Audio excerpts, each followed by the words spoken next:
조갑제TV 시청자 여러분 안녕하십니까. 2021년 11월 3일 오전 11시입니다. 박경미 청와대 대변인은 어제 교황 방북 논란과 관련해서 좀 흥미로운 이야기를 했습니다. 교황님이 아르헨티나 따뜻한 나라 출신이기 때문에 겨울에는 움직이기 어렵다고 알고 있다고 했습니다. 문재인 대통령과 교황이 만난 후 교황 방북이 곧 성사될 것처럼 띄우다가 이 말이 바뀐 겁니다. 한미 정상이 같은 날 교황을 만났기 때문에 간접 회담 효과가 있다는 말도 청와대에서 나왔습니다. 이 말은 또 무슨 말이냐면 G20 회의에 참석한 바이든 대통령과 문재인 대통령이 따로 정상회담을 갖지 않았습니다. 그렇지만은 교황을 두 사람이 만났으므로 교황을 매개로 해가지고 뭔가 간접회담 효과가 있다는데 이 학설도 참 재밌습니다. 학설입니다. 그죠? 교황을 따로따로 만났으니까 결국 한국과 미국 정상회담 한 거나 마찬가지라는 이런 주장입니다. 그런데 문 대통령의 유럽 순방을 수행 중인 박경미 청와대 대변인은 KBS 라디오 인터뷰에서 이런 재밌는 말을 했습니다. 교황의 방북 시점이 내년 2월 베이징 올림픽 전후가 되는 것이냐는 질문에 시기에 대해서는 예단하기가 어려울 것 같다.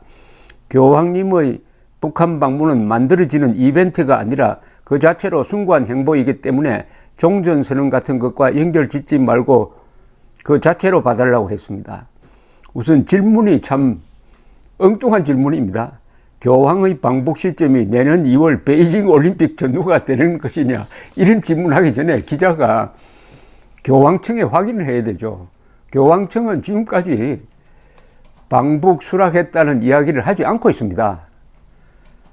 그 말은 방북에 별로 의미를 두지 않고 있다는 이야기죠. 문재인 대통령이 2008년에 이어서 똑같은 이야기를 하니까 교황이 초청이 오면은 그 검토 한번 해보겠습니다. 요 정도로 이야기했을 것입니다. 그런데 문재인 대통령이 초청이 오면은 꼭 간다 라고 뭘 덧붙여 가지고 이야기를 하니까 언론은 거기에다가 또 뭘 하나 덧붙여 가지고 내년 2월 베이징 올림픽 전후가 되느냐, 아니 베이징 동계올림픽을 계기로 해가지고 남북 간에 또 비핵화 사기극 비슷한 무슨 사기극을 지금 꾸며가지고 내년 3월 9일에 지금 대단히 불리하게 돌아가는 이 대선 판세를 뒤집어 놓겠다는 이런 계획을 꾸미고 있는 것에 이 KBS 측이 편성을 해가지고 내년 2월 베이징 올림픽 전후에 교황이 방북하느냐는 그런 공상을 합니다. 질문 자체가 이게 코미디입니다. 질문이 코미디예요. 이거는 언론인이 해서는 안 될 질문입니다. 그러니까 거기에 대해서 좀 당황한 것 같습니다. 그러니까 아마 순간적으로 이런 발상을 한 것 아니냐 하는 생각이 듭니다. 따뜻한 나라 출신이기 때문에 겨울에 움직이지 못하는 게 아니라 못 갈 이유는 수도 없이 많죠. 김정은, 히틀러 같은 김정은 반인도 범죄자를 교황이 가서 만나면은 김정은의 손을 들어주는 것이고 김정은에게 면죄부 주는 것 아니겠습니까? 그렇게 이용당할 게 뻔한데 교황이 가겠습니까? 두 번째는 북한에 천주교가 있어야 갈 것 아닙니까? 천주교를 다 말살해가지고 신부들 다 죽이고 한 그 북한에 가서 누구를 상대로 미사를 합니까? 거기에 북한 노동당 정권이 만들어 놓은 가짜 교회, 가짜 신도, 가짜 신부를 상대로 교황이 미사를 하면은 그 하나님이 교황 잘한다고 하겠습니까? 그런 교황을 하나님이 어떻게 처리하겠습니까? 세 번째, 이 교황청은 트라우마가 있습니다. 히틀러 집권 시기에 교황이 히틀러와 협조해가지고 유대인들 학살에 눈을 감았다 해가지고 지금까지 두고 욕을 먹고 있는데, 또 김정은을 방문해가지고 핵무장한 김정은, 종교 탄압, 세계에서 종교 탄압 국가 랭킹 1위인 김정은에게 이용되었다 해가지고 세계 카톨릭이 욕을 먹을 거 생각하면은 교황이 발걸음이 떼지겠습니까? 추워서 못 가는 게 아니라 이겁니다. 추워서 못 가는 게. 문제는 문재인의 이런 과장 전언이죠. 과장된, 전달된 정보를 가지고 언론이 또 문재인 세력이 이걸 키우려다가 이제 벽에 딱 부딪히고 말았습니다. 지금까지 시간이 흘러도 교황청이 입 딱 닫고 있습니다. 교황청의 입장은 이해를 하죠. 2008년에도 한번 당했거든요. 2008년 10월에도 교황이 그냥 원론적인 이야기를 했는데, 그때 문재인이 뭐라고 했느냐 하면은, 김정은이가 초청장을 보내고 싶어 한다. 초청장이 오면은 하니까 그때 검토하겠다. 그때도 이 정도로 이야기한 겁니다. 그런데 간다. 꼭 간다. 라고 이야기했다고 하니까 친여 언론이 등장을 해가지고 2019년에 갈 것이다. 가면 김정은도 만나고 미사도 할 것이다. 라고 공상소설을 썼던 적이 있습니다. 그때도 교황청 국무장관이 나와가지고 차분하게, 이거는 교황 방북하고 아무 관계 없는 것이고, 그런 초청장이 와도 그걸 검토하는 데는 시간이 매우 많이 걸린다.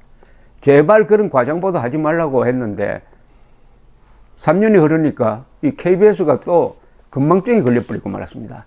3년 전에 기사처를 이렇게 뒤져보면은 그때와 똑같은 패턴의 장난을 문재인이가 치고 있다는 걸 알고, 그때와 똑같은 패턴의 이 선동 보도를 KBS 등이 하고 있다는 것을 확인할 수 있을 텐데, 이 기자들이 과거에 이 사건이 어떤 뿌리가 있느냐 하는 것을 점검하지 않고 엉뚱하게 베이징 올림픽 전후에 교황 방북 가능하느냐, 우선 교황이 방북을 한다고 발표를 했습니까? 아니, 교황이 방북하기로 발표 안 나왔는데 어떤 근거로 기자가 그걸 전제로 해가지고 시기를 묻고 있습니까?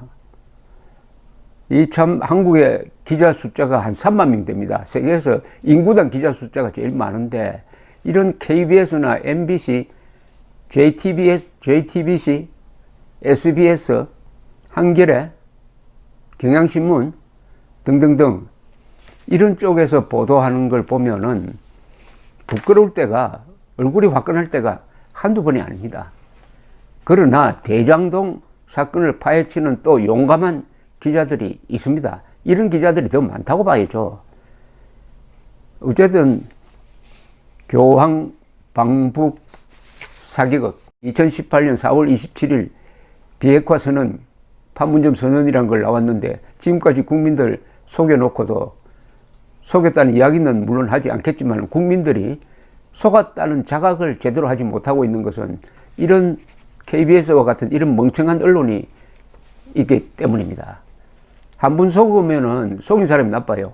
두 번 속으면은 속인 사람하고 속은 사람이 다 같이 나쁩니다. 세 번 속으면은 속인 사람보다는 속은 사람이 더 나쁩니다.